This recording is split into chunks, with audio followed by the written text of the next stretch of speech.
Artists, now that we have traced our cupcake with Sharpie, we are ready to add color.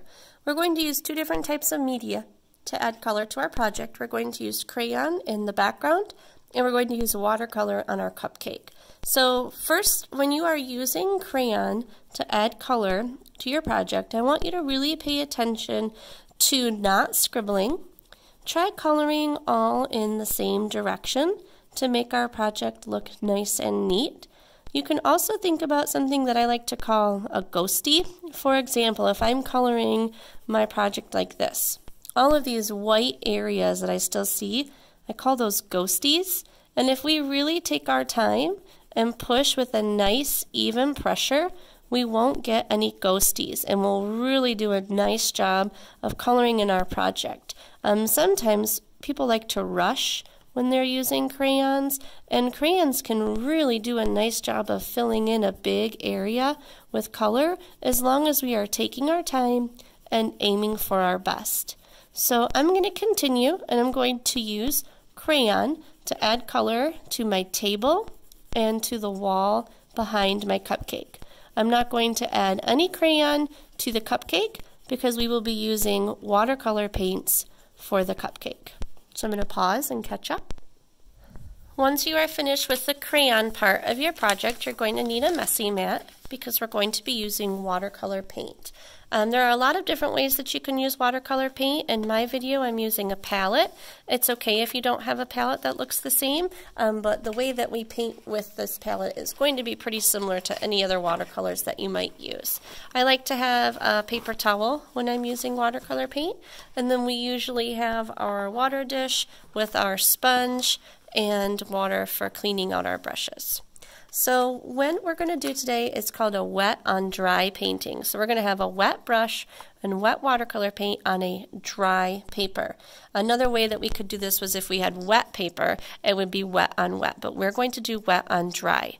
And when you paint wet on dry, you need to make sure that you let one color dry before you put another color next to it. If I wanted to paint this cupcake wrapper stripes, if I wanted to paint it, let's say I wanted to paint it blue and purple, I would not want to put a wet blue paint next to a wet purple paint because those colors might blend or mix together. So I would do one section at a time. For example, if I wanted to do blue and purple, first I need to get my brush wet so that I can activate my paint. If you don't have enough water on your brush, your paintbrush will be scratchy. And I'm going to add my blue paint. When you're painting, if your paintbrush does get scratchy, it means that you need more water. So if you can kind of see that my paintbrush is starting to get a little bit scratchy, there's not a lot of paint on it, that means I need to get a little bit more water on my brush. Another thing, if your paint is very light, for example, if this blue is too light, if I want it to be darker, then I need to get a little bit more paint on my brush so that way there's more pigment. If your paint is too dark, you can just add more water to your brush. So if it's too dark, you add more water, and if it's too light, you add more paint. And remember that I'm kind of alternating my colors. It's starting to get a little bit scratchy, so I'm going to need more water soon. Remember that if I were to put purple next to this blue while it was still wet, those colors would blend and bleed together, and I don't want that to happen. Now, I also don't want to paint my cupcake color right now because that would be next to blue paint that is wet. So I'm going to go ahead and clean my brush. I can use my water, my sponge, my paper towel, and now I can skip ahead to something new. I think I'm going to give my frosting kind of an orange color, so I don't need to worry about mixing colors right now because there's no other wet paint next to it. So I'm going to activate my orange by getting some water on it, and I'm going to add my orange frosting to my painting. Now you can mix colors. But when you mix colors, you have to mix them on the paper. We don't want to mix them on our palette. You can see that I'm taking my time. So if I wanted to mix some colors together, I can mix them on my paper, not on my palette. And I'll show you what I mean in just a second.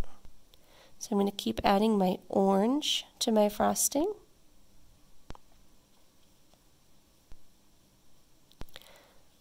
Now if I wanted to mix maybe some red in here, I would need to clean my brush first. I don't want any orange mixed with my red. But I can add that red paint right on top of my orange paper, and those will blend and mix together. So you can mix paints as long as you're mixing them on your paper and not on your palette. Now I need to wait for this to dry before I paint my cherry, otherwise my wet paint might mix together, and I need to wait for this to dry before I paint my cupcake, otherwise the wet paint might mix together. But I can see that my blue is pretty dry, so I can probably move on to finishing the paper of my cupcake. Remember, if your paintbrush is scratchy, it means you need more water. If your paint is too light, you need more pigment or paint. And if it's too dark, you need more water. So I'm going to continue painting my cupcake. I'm paying attention to which parts of my paint are dry before I add new colors next to it, just so that I don't get any paints mixed together. I'm going to pause and catch up. When you are all done painting, you want to make sure that your brush is clean, and when you take care of your palette, you want to leave it flat. Because we added water to this palette, if I were to tip the palette or flip it upside down, all of our colors would mix together. So you want to keep it flat when we're taking care of it. I would also want to make sure that my painting was dry. You can see that my wet cherry was a little bit wet before I picked it up, and it started to drip down. It's not a big deal. I can just take my clean brush and I can kind of blend that together. But if you pick up a wet watercolor painting and you try to move it while it's wet, sometimes it will blend together like that. And if you don't want that to happen, you just need to wait a few minutes for it to dry before you move it. And it doesn't take very long for it to dry.